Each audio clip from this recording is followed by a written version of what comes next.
So Varun pretty much nailed all the key aspects of what you should, or most of the key aspects that you should look at when choosing a location, the importance of location. I just want to specify that, and I'll talk about my 3 concepts later, but this is something that's really a very important thing for us at Massive Restaurants, is that the importance of location is the difference between having ordinary results versus extraordinary results. Let's face it, any restaurant that any restaurateur opens, they put a lot of money, effort, blood, sweat, and tears.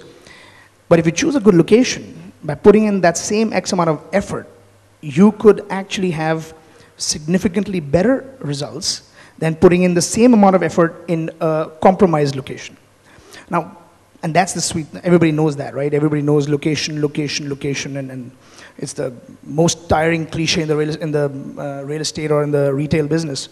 But it goes beyond than just saying a location. It is also understanding, like Varun said, what your brand is. What is your target demographic? Where do you want to open? For example, opening a fine dining restaurant in a suburb. I don't want to take any names of any cities and make people a little upset, but let me just say that you open a fine dining restaurant in a non-affluent suburb. It's probably not a very good decision. You should be very clear what the spending power or the tastes and preferences of your clientele is, and then go forward. So one is that you should know your target demographic. You should obviously choose a prime location. The caveat, of course, there is that a prime location always has prime costs. I mean, it's significantly, sometimes 2x, 3x more expensive than a location which is not that prime.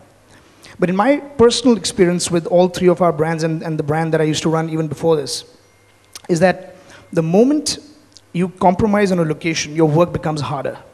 So it is important as a restaurateur, as a business owner, or in any retail business, and perhaps even more so in restauranting where incidental footfall is even more important, is that you really put in that little bit of extra effort in doing your site feasibility reports, studying the market a little bit more, understanding the catchment data and all of that, but also rely a lot on gut instinct.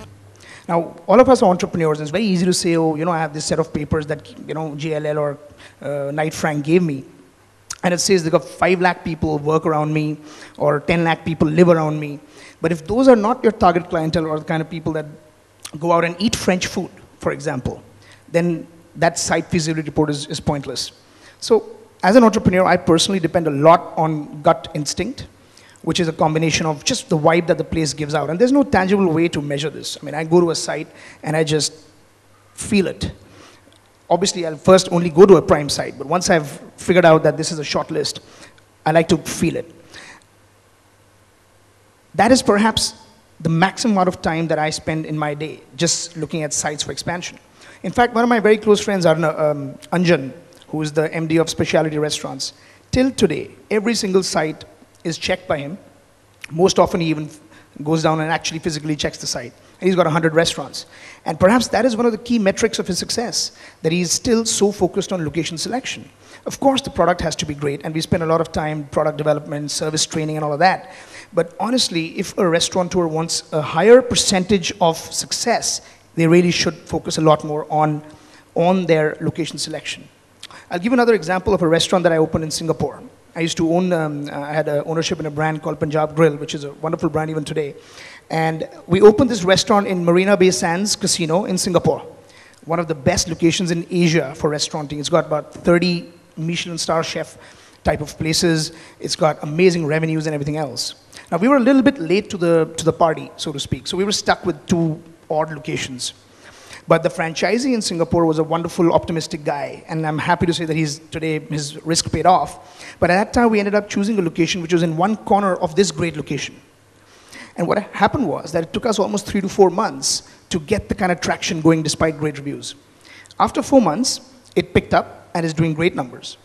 But just to put it in perspective, had we chosen a location that was very prime, within a prime mall, that itself would have really brought down the gestation period, would have resulted in higher sales and profits throughout the length of the contract or the term. So it's not just important to choose a great mall, for example. It's also important to choose the right location within that mall, which is also key. And there you have to really study the traffic flow situation, the surrounding neighbors and all of that. So there's a lot of stuff. I'm sure a lot of these questions will be answered as time goes on. And so put the differentiation between a high street and a mall. Firstly, let's face it, in this country, both have thrived. Malls are doing well. High streets have always done well and will continue to do well. However, the choice between choosing a mall or a high street is, in my opinion, entirely dependent on the concept. For example, I would not want to open our masala library, which is our premium fine dining concept, with a 1,500 rupee APC in a mall, because it'll dilute the prominence of the brand. Some of the key clients, some of the higher profile people probably don't want to walk through a mall to enter your restaurant. They want to get out of their car and in literally 10 seconds be inside the restaurant. They don't want to be seen. A lot of celebrities and business tycoons and those kind of high profile people come to Masala Library literally on a daily basis. And one of the key things we found out was that the distance between him exiting the door and entering the door of the restaurant is about 5 feet. And that's one of the key things. And there are equally good restaurants, I'm sure, in Bombay. But one of the key reasons why these celebrities and these high profile people come to us is because of that privacy that we can give them. The fact that they just exit the car and in the restaurant, they don't have to walk through the lobby of a hotel or a mall. Similarly, my concept of Farzi Cafe, which I just opened in Cyber Hub exactly a week ago, is a concept that is again taking modern Indian food, and it's a very unique concept, cutting edge concept with modern Indian food and molecular gastronomy. But that kind of a restaurant will benefit greatly by being in a high footfall, incidental footfall location like Cyber Hub. So my choice of opening Farzi Cafe, even though the first one people were saying, why don't you open in South Delhi and all of that, was simply on economics. Cyber Hub is such a successful location, and I already have, we have the experience of running a restaurant there for the past 8 months, made in Punjab, that we thought it's a no-brainer to introduce a cutting-edge new concept there. It's a cafe. It's got an EPC of about 700 to 1,000 rupees. And it's perfectly suited for a high street mall combo, like a strip mall almost, that Cyber Hub is. But it's also very suitable to malls. So I would focus on a casual, smart casual kind of a concept, more so in malls, and the premium Uber fine dining concept more so perhaps in high streets. In fact, we're looking at opening we're in advanced stages of closing a deal in Dubai for Masala Library, where we're only opening in a 5-star hotel. So it is entirely dependent on the concept. Made in Punjab, which is our third concept, is suitable for both high street and malls. The reason why I say high street is if you go to, for example, tier 2 cities like Chandigarh, barring one, other malls have not done well, really, so far. So there I'd probably choose to open in a prime location like Sector 26. I'm just saying that we've got good experience with the good extra restaurants there. So some concepts are hybrid concepts that you can use for malls and for high street, and some are suitable only for one or the other. So if I was in 1960s America and I was McDonald's, I would definitely buy up every property that I could. And that's what they did. And eventually, one of the CEOs of McDonald's once said that we're not in the burger business, we're in the real estate business. Which kind of makes sense if property is affordable. But in the current scenario of business across the world, buying a property is perhaps not a very optimum way of using your funds. For example, if I were to buy a property in, say, Cyber Hub, it probably cost, I don't know, it's not up for sale, so I'm just speculating here, but it probably cost 12 crores to buy that one property. 3 times the capex. 3 times the capex. So I'd rather open 3 restaurants. So actually it'll cost me 12 plus 4, 16, which is the cost of the restaurant, right?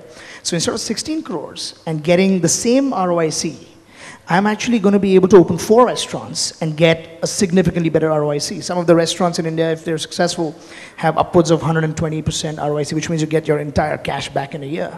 Now do that math here. What if it's 16 crores, it take you 4 years? Not only that, what if Cyber Hub fails in 5 years? Then you've got this 12 crore asset, which is probably not that much for sale, and you could have opened 4 more restaurants and really built a brand. So I think today the point of buying is probably, just because the cost of the land is probably not a very ideal situation. So we will never go into the buying process. We're retailers. We'd rather just take spots on rent and really focus a lot on try to find a 100% sure shot site. But the length of the term is something we really look at, because honestly, if you're going to spend 4 crores in a restaurant, you want a 9-year lease. I mean, in London and other places, we were doing some research and we found that the average term is 15 years.